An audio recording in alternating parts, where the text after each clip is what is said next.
have a lot of memories from when I was a child. One that's always stuck out to me though was when I was about 10 years old and I was in school and I struggled. And I didn't struggle with English, math, or science. I struggled holding still. And I would try to listen and focus and process ideas, but I couldn't help myself. And to be honest, I would sit there and then I would just start tapping. And the students in the class would look at me and they'd say, "Hey, stop tapping." A lot of the time, I didn't even realize I was doing it. And then eventually even the teachers got after me and they would yell at me and they'd say, "Clint, you have to stop tapping."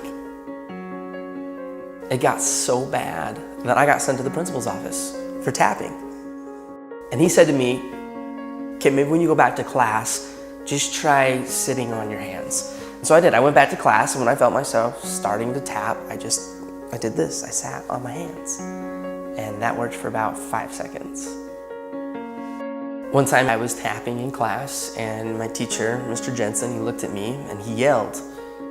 And he said, "Clint, stay after class." And I thought to myself, this is it. I am done. Now, I've always been the type of person that believes that a single moment in time can change a person's life. And this was one of those moments for me, and I will never forget it. And so I was sitting there with Mr. Jensen and an empty classroom. And he walked past me and he sat next to his desk and he said, "Clint, come here. I want to talk to you." And as he looked me right in the eye, he said, "Now, I need you to know something. You're not in trouble. But I do have just one question that I have to ask you." And he said, "Have you ever thought about playing the drums?"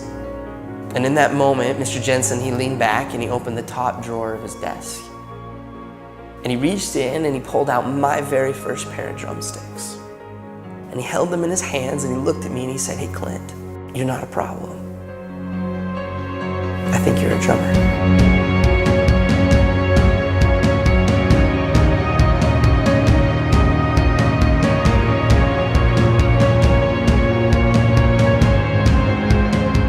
From that moment on, I've never put those sticks down. I've toured, recorded, and played drums all over the world. My whole college education was paid for with drumsticks in my hand. Just because of a single moment in time when somebody believed in me and he saw something in me that I didn't even see within myself. And from that moment, I learned that there's a difference between being the best in the world and being the best for the world.